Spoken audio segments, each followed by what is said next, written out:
છે, આ યુવાનોનો ઉત્સાહ બહુ છે. એટલે પછી મને રાસાભાઈ નામદેવ ભગતને વાત કરી અને અત્યારે અમે ભરવાડના નેહડે એવા દૂધની તાહળીઓ રોટલા જમીને આવ્યા છે ભાઈ. હા હા, એ આવકારા ખોખારાની મજા છે. લક્ષ્મણભાઈ ભરવાડ છે દેવાંગભાઈ, આ કોઈ સારું લાગડવા નહીં રોટલા તો મને અમને બધા ચાહો છો તમે. કોઈ પણ ખોરડું કોઈ પણ ઝૂંપડું એવું ન હોય જ્યાં જઈને ઊભા રહી રોટલા નો ખવડાવે, એ તો આપણી પરંપરા છે. પણ સાહેબ એક ઓહરીએ બધો પરિવાર ભેળો રહીએ, 3 પેટી સુધી બેનું દીકરીઓ બાયું ડોહીમાં બેઠા હોય.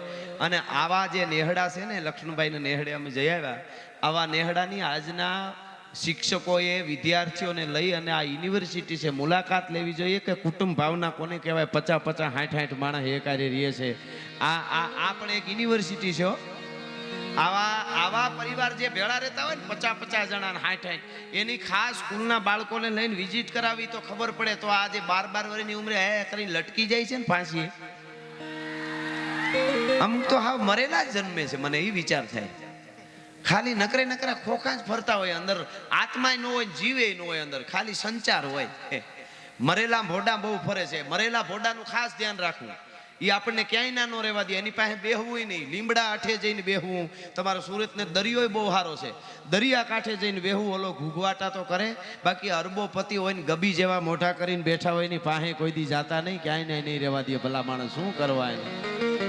ડેલીએ ન હોય ડાયરા અને ઓરડીએ અંધેર, ભેદુ કવિ મેકરણ ભણે એનું જીવન ખારું છે.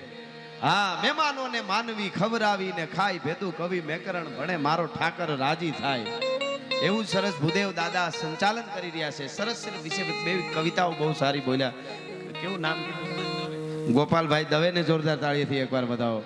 આ વાત તમને હું ઈ કરતો હતો કે આ પ્રોગ્રામ કોઈ મનોરંજનનો પ્રોગ્રામ નથી. આપણે જે કાંઈ કલાક 2 કલાક જે કાંઈ આપણે આનંદ કરવાના છીએ એ મનોરંજન નહીં. આપણી સનાતન પરંપરાની જે વાતો છે, જે સાહિત્ય છે, ડાયરા એટલે આપ આપકે દાયરે में रह के बात करें એવું કહેતા હોય ને આપણે ત્યાં. દેવાંગભાઈ કુમાર સાહેબ, કાનાણી સાહેબ, ડાયરો એટલે લીટા બહાર ન જવાય બોલવામાં. અને હું કાયમ મારા પ્રોગ્રામમાં કહું છું, એવો સમય આવશે તો સ્ટેજથી નીચે ઉતરી જવાની તૈયારી રાખશું. બોલવામાં અમારા સ્તરમાં કોઈ દી નીચે નહીં ઉતરી, તમને ગેરંટી આપી છે. ભલા માણસ, શબ્દ સંભાળ કે બોલીએ, शब्द को हाथ न पाओ, एक शब्द है औषधि और एक शब्द है घाव. एक बात कहन की एक कहन की नाय, फूके अग्नि प्रज्वले अन फूके दीप बुझाय. कई बात केवी ने कई नो केवी, केम आवाय केम जावाय, केम बेहाय केम ઊભું થવાય, કેમ મળાય કેમ આહાય, કેમ બોલાય, કેમ ખાવાય, કેમ ખવરાવાય, કેમ જીવાય, કેમ મરાય, એની વાતો થાય. એ ડાયરો છે આપણો. એવો આજનો ડાયરો. પધારેલા બધા મહેમાનોનું સ્વાગત કરી અને ફરી અને આપણા અખિલ ભારતીય વિદ્યાર્થી પરિષદના બધા જેટલા જોડાયેલા છે એ બધાને અભિનંદન સાથે ક્રાંતિ તમારામાં કાયમના માટે જળવાતી રહે. ખૂબ સારા પોતાનું કરતા પણ રાષ્ટ્ર માટે કામ કરે છે, એને ખરેખર આપણે એના માટે એને બિરદાવવા જોઈએ. હા, અઘરું છે. આપણાથી થાય તો આપણે સારું કરવું, ને સારું કરતા હોય ને બિરદાવવા, એ બહુ મોટી વાત છે. એટલે લોક સાહિત્યની વાતો લઈને આવ્યો છું આપની સમક્ષ. અને એક દાખલો દઈ, અમે બધા અહીંથી ખુલ્લે દલે બોલશું, ખુલ્લે દલે બધા વગાડશે. સરસ મજાના બહુ સારા માયક છે. આ બધા વિડીયો વાળા મિત્રો સરસ મજાના જો ગોઠવાઈ ગયા ચારે બાજુ. સવારે અમે જરાય એમ ન કહી કે હું આમ નહોતો બોલ્યો, તરત ક્લિપ આવે એ જ બોલ્યા હતા, માટે માફી માગો.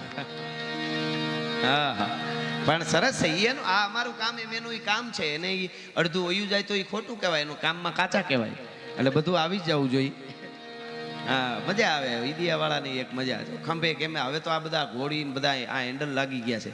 પહેલા તો ખંભે કેમેરા લઈને ફરતા આટા મારતા.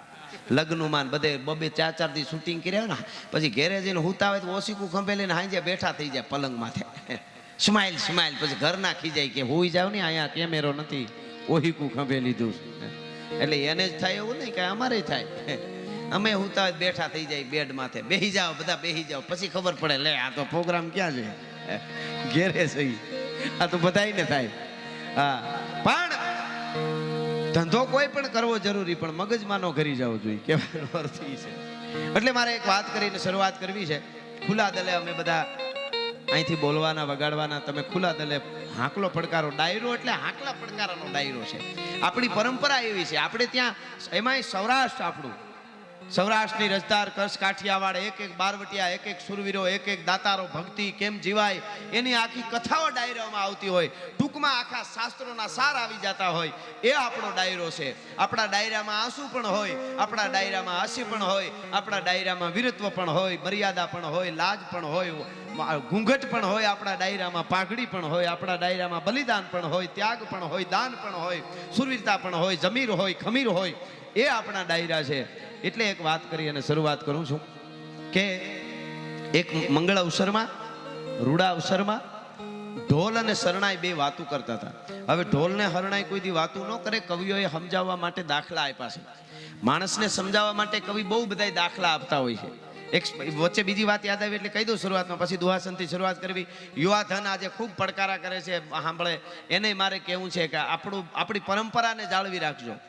બાકી ખૂબ આગળ વધો, પણ આપણું જમીર જે છે, ભારત વર્ષની જે અસ્મિતા છે, હું કાયમ મારા પ્રોગ્રામમાં કહું છું, દુનિયાના દેશોને લુગડા કેમ પહેરાય ઈ ખબર નહોતી તેથી મારા ભારતમાં સનાતન સાધુની યુનિવર્સિટીઓ હાલતી હતી. તક્ષશિલા, નાલંદા એ ભારતની ધરતી છે. ભલા માણસ, ઈ પરંપરા છે આપણી.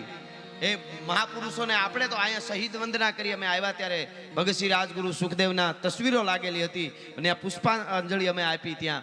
આ બધું જાળવણી. ઇતિહાસ એટલે શું? ઘણા અત્યારે બહુ ભણી ગયેલા એવી મીડિયા વાતો કરવા. એકચ્યુઅલી વયું ગયો એને ભૂતકાળને શું યાદ કરો? આગે બળો. આગે ન બળી શકાય એમ. મૂળિયા કપાઈ જાય. કોઈ પણ વેલો ઘેઘૂર થઈને ઉપર જતો હોય વેલો અને બધે ફેલાઈ ગયેલો લીલો હરિયાળો હોય, પછી કીધું હોય મૂળિયું કાપ નાખો, આગે બળો, આગે બળો. આગે બળે. દુનિયાના જેટલા ફિલોસોફર ત્યાં છે વર્લ્ડના, એને વાંચી લેવાની છૂટ છે. અને આપણા ચાણક્ય સુધી કહું, એણે એમ કીધું છે કે કોઈ દેશને તમારે રાંકો બનાવી દેવો હોય, કોઈ દેશને પાયમાલ બનાવી દેવો હોય તો એના યુવા ધનને એનો ઇતિહાસ ભૂલવાડી દો.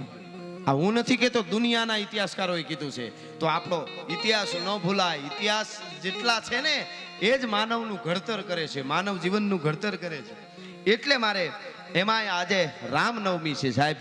હા હા હા. તહા હે અવધ જહાં રામ નિવાસો અને તહા હે દિવસ જહાં ભાનુ પ્રકાશો. રાઘવેન્દ્ર સરકારને હું લઈ આવીશ આગળ ધીરે ધીરે. પણ મારે જે વાત આપને કેવી છે કે લોક સાહિત્યમાં કેવી વાતો હોય એની આ વાત સાંભળજો, મજા આવશે તમને બધાને. એક કવિરાજ હતા કાનાણી સાહેબ, એક કવિ હતા. એમને જૂના જમાનાની વાત, એને ઘોડી વેચવી હતી. ઘોડી વેચવા માટે નીકળેલા. કિંમત કરાવતા જાય, આગળ વધતા જાય. કોઈ કે 500 આપી, કોઈ કે 400 આપી, કોઈ કે 700 આપી. પણ કવિએ એવું નિયમ લીધેલું કે 1000 રૂપિયા મળે તો જ ઘોડી વેચવી છે. અહીં ઘણું બધું ફેર્યા, પણ એમાં એક રજવાડામાં ગયા, રોકાણા. મહારાજે બોલાવ્યા, ઘોડીની કિંમત થઈ. બપોરથી સાંજ સુધી વાત હાલી, થાતા 999 એ પૂગ્યું. કવિરાજે કીધું કે 1000 પૂરા. મહારાજના માણસો મંત્રી હતા, એમણે કીધું કે 999. પછી એમ કીધું કે હવે વટથી 1 રૂપિયો નથી દેવો, એમ 999 જ રાખ્યા. કવિરાજે ઘોડી નો આપી. પછી મહારાજે કીધું કવિરાજને ઉતારો આપો, કાંઈ વાંધો નહીં, કાલે આગળની ચર્ચા કરશું. કવિરાજને ઉતારો મળી ગયો, જમાડ્યા, ઉતારે ગયા. ઘોડી ઘોડારમાં બંધાઈ ગઈ. મિત્રો, રાતમાં ઘોડીને કંઈક થયું, ઘોડી મરી ગઈ. ઘોડી મરી ગઈ કવિની. હવારમાં માથે ફાળીઓ ઓઢીને કવિરાજ ધ્રુવ કે રોવા માંડ્યા. મહારાજની પાસે આવ્યા. બધાય સાના રાખે, કવિ સાના રહીએ નહીં, કોઈ રીતે સાના નો રહીએ. પછી મહારાજે કીધું, રાજાએ કીધું, કવિરાજ હું મહારાજ છું, તમારી ઘોડી જેવી અહીં અનેક ઘોડીઓ બાંધી છે, તમને ફાવે એવી ઘોડી અહીંથી છોડી લ્યો. અને તમારે 1000 કહેતા હતા ને, 1001 પૈસા તમારે આપી દઉં. તમે રોવોમાં, તમે ઘોડી મરી ગઈ ને એટલું બધું રોવાય, માથે ફાળિયા ઓઢીને કવિરાજ રોવોમાં. કવિરાજ 1001 આપ્યા, બસ તમારી ઘોડી મરી ગઈ ને.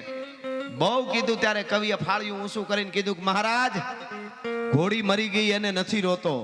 હે કે ઘોડી મરી ગઈ એટલે નથી રોતો? કે તો કે રોવું છું એટલા માટે, તારી કચેરીમાં 1 રૂપિયાનો મેં 999 કીધા, તે 999 કીધા તમારા માણસોએ, મેં 1000 પૂરા કીધા. 1 રૂપિયાનો ફરક ભાંગે એવો માણસ તારી કચેરીમાં નહોતો ને, એના આહુડા આવે છે મને. ભલા માણસ, આ વાત છે. 1 રૂપિયાનો ફરક ભાંગે એવો માણસ નહોતો. આ વાતું લોક સાહિત્યની છે, માણહાઈની વાતું છે. જેને માણસથી